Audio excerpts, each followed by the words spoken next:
Assalamualaikum warahmatullahi wabarakatuh. Hai kawan-kawan, perkenalkan saya Muhammad Furqan Amroni dari Prodi Hukum Ekonomi Syariah kelas 5B. Pada kesempatan kali ini saya akan memberikan gambaran umum terkait sosiologi hukum, yang mana sosiologi hukum adalah mata kuliah yang sudah saya tempuh selama 1 semester ini. Tentunya dalam video ini saya tidak sendirian. Dalam video ini saya ditemani oleh dua teman saya, yaitu Alvara Salsabila dan Tafina Arum Fadila. Baik, sebagai pembuka, saya akan memperkenalkan dulu kepada teman-teman apa itu sosiologi hukum dan sosiologi hukum Islam. Menurut Sarjono Sukanto, seorang guru besar sosiologi hukum, mengartikan bahwasanya sosiologi adalah ilmu yang memusatkan perhatian pada kemasyarakatan yang bersifat umum dan berusaha untuk mendapatkan pola-pola umum kehidupan masyarakat. Sosiologi hukum pada hakikatnya lahir dari hasil-hasil pemikiran para ahli, baik di bidang filsafat hukum, ilmu, maupun sosiologi. Sosiologi hukum saat ini sedang berkembang pesat. Ilmu ini diarahkan untuk menjelaskan hukum positif yang berlaku. Artinya, isi dan bentuknya berubah-ubah sesuai dengan waktu dan tempat, tentunya dengan bantuan faktor kemasyarakatan. Salah satu tugas sosiologi hukum adalah mengungkapkan sebab atau latar belakang terjadinya ketimpangan antara tata tertib masyarakat yang dicita-citakan dengan keadaan masyarakat secara nyata. Baik, setelah teman-teman mengetahui tentang sosiologi hukum, sekarang kita akan membicarakan tentang sosiologi hukum Islam. Sosiologi hukum Islam itu sendiri merupakan sebuah ilmu sosial yang menerangkan adanya timbal balik antara perubahan sosial dengan penempatan hukum Islam. Lalu, ketika kita berbicara tentang sosiologi hukum Islam, pasti tidak lepas dengan teori dari Neil James Carlson tentang konflik dan ketegangan dalam hukum Islam.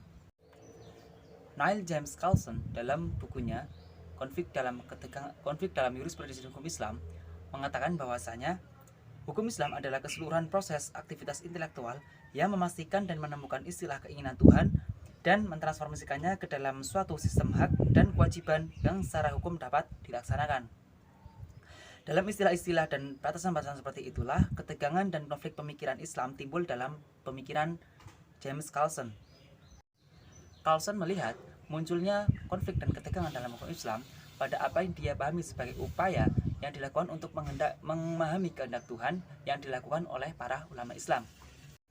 Oleh Carlson, konflik itu dikatakan bermula dari konflik antara wahyu dan akal, kemudian merembet pada persoalan kesatuan dan keragaman, otoritas dan kebebasan, idealisme dan realisme, hukum dan moral, serta stabilitas dan perubahan.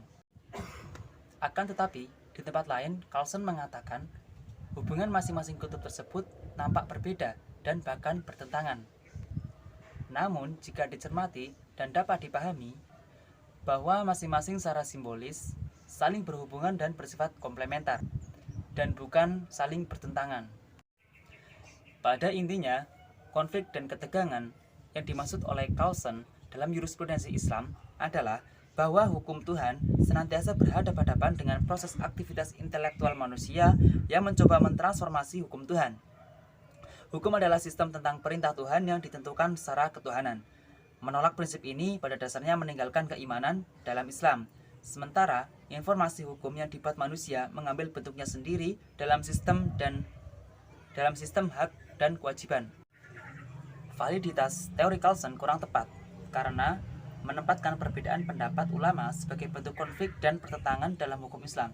Padahal, dalam epistemologi hukum Islam, hal tersebut dimasukkan untuk memahami dan menemukan hukum, bukan untuk menemukan atau menciptakannya. Dalam sejarah sosial hukum Islam, perbedaan berbagai paradigma pemikiran hukum, khususnya dari kalangan ahlu ra'yi dan ahlu hadis, bukan sesuatu yang mencerminkan adanya bentuk konflik dan pertentangan di kalangan juris Islam. Tetapi perbedaan itu adalah perbedaan epistemologi dalam memandang hukum Islam. Demikian pembahasan materi dari saya. Untuk selanjutnya, saya memberikan waktu kepada teman saya, yaitu Alvara Salsabila dan Tafina Arum Fadila, untuk melanjutkan ke materi selanjutnya. Assalamualaikum warahmatullahi wabarakatuh. Perkenalkan, saya Alfara Salsabila NIM 192111146 dari HES 5B akan melanjutkan general review. Materi selanjutnya adalah masa tasri pada masa kenabian, dimulai ketika Allah mengutus Nabi Muhammad membawa wahyu berupa Al-Quran. Adapun periodisasi persyariatan pada masa ini yaitu periode Mekah dan Madinah. Materi selanjutnya adalah masa tabi'in, merupakan masa yang dipenuhi permasalahan, perkembangan wilayah politik Islam yang semakin luas, kemudian kehidupan masyarakat yang semakin maju dan kompleks. Ada pula sumber-sumber hukum masa tabi'in yaitu Al-Quran, Sunnah, Ijma', Qiyas, dan Ra'yu. Pada masa tabi'in muncul beberapa mazhab dalam hukum Islam, antara lain mazhab Hanafi, Maliki, Syafi'i, dan Hambali. Lalu secara bahasa, mazhab berarti pendapat, kepercayaan, ideologi, doktrin, ajaran, paham, aliran. Bila dirutut ke belakang, mazhab fikih ini sudah ada sejak zaman sahabat. Materi selanjutnya adalah hukum Islam dalam arti luas adalah segala sesuatu yang ditetapkan oleh Allah Subhanahu wa taala kepada hambanya, baik yang berhubungan dengan perbuatan, keyakinan, ataupun akhlak. Dalam perkembangan hukum Islam, Muslim Ibrahim membagi ke dalam 4 tahapan. Yang pertama adalah tahapan pertumbuhan yang berlangsung selama masa kenabian atau dikenal dengan masa tanzil. Yang kedua, fase pembinaan yang berlangsung pada masa Khulafaur Rasyidin. Yang ketiga, fase pengembangan yang berlangsung pada masa Bani Abbasiyah. Yang keempat, fase pendalaman sekaligus masa kemunduran yang berlangsung sejak jatuhnya Bani Abbasiyah sampai dengan kehancuran Khalifah Utsmaniyah di Turki. Materi selanjutnya adalah modernisme. Dalam fikih Islam adalah rangkaian pikiran dan aliran dalam ijtihad fikih Islam untuk mengubah paham-paham adat istiadat yang lama disesuaikan dengan suasana atau peradaban yang baru, kemudian timbul akibat dari kemajuan ilmu pengetahuan dan teknologi. Kajian ijtihad dalam hukum Islam yang ditempuh oleh para ulama tersebut memiliki perbedaan dalam pendekatannya, sehingga menimbulkan beberapa aliran, yaitu literalianisme, tufiisme, sekretarianisme, dan moderat. Sekian general review dari saya. Perkenalkan, saya Tafina Arum Fadila dengan NIM 202111276. Di sini saya akan melanjutkan materi, yaitu materi 10 sampai materi 11. Materi 10 yaitu mengenai hukum Islam pada masa taklid. Dalam perkembangan hukum Islam pada masa taklid, yang menjadi ciri umum pemikiran hukum dalam periode ini adalah para ahli yang tidak lagi memusatkan usahanya untuk memahami prinsip-prinsip dan ayat-ayat hukum yang terdapat dalam Al-Quran dan Sunnah Nabi Muhammad SAW. Dalam fase ini muncul gejala untuk mengikuti pendapat para ahli sebelumnya atau ittiba taklid.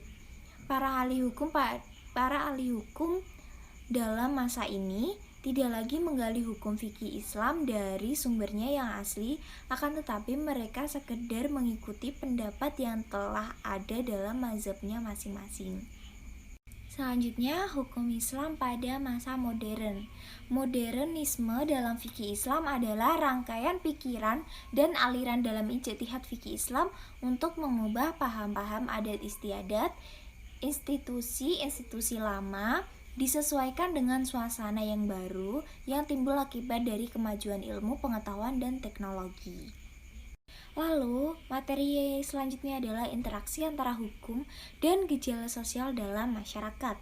Interaksi hukum dan gejala sosial adalah hubungan antara hukum dengan gejala sosial yang sedang berlangsung atau sebuah masalah hukum yang timbul akibat diberlakukannya sebuah aturan hukum. Adanya perubahan dalam aturan hukum akan menyebabkan perubahan sosial dalam masyarakat. Dalam kondisi sekarang, kaidah masa lalu sudah mulai muncul sedangkan kaidah yang baru belum tersedia. Lalu ada hukum Islam dan perubahan sosial. Hubungan hukum Islam dengan perubahan sosial saling berkaitan dan bersifat timbal balik. Artinya, hukum Islam itu dapat mempengaruhi perubahan sosial. Dan sebaliknya, perubahan sosial pun berimplikasi terhadap perubahan hukum Islam. Perubahan hukum Islam dapat membawa kepada perubahan sosial apabila hukum Islam itu telah menjadi adat bagi suatu masyarakat. Lalu untuk materi yang terakhir yaitu hukum sebagai sarana untuk merubah masyarakat. Perubahan masyarakat merupakan salah satu aspek dari hakikat pembangunan. Perubahan masyarakat yang dikehendaki di dalam pembangunan adalah perubahan masyarakat yang terjadi secara terkendali, efektif, dan efisien. Perubahan masyarakat diklasifikasikan atas 3 bentuk, yaitu perubahan yang terjadi secara lambat dan perubahan yang terjadi secara cepat, perubahan yang pengaruhnya kecil dan perubahan yang pengaruhnya besar, perubahan yang dikehendaki dan perubahan yang direncanakan, dan perubahan yang tidak dikehendaki dan perubahan yang tidak direncanakan. Terima kasih. Oke teman-teman, itulah jendela review sosiologi hukum dari kelompok 12. Saya akhiri untuk pembahasan kali ini. Wassalamualaikum warahmatullahi wabarakatuh.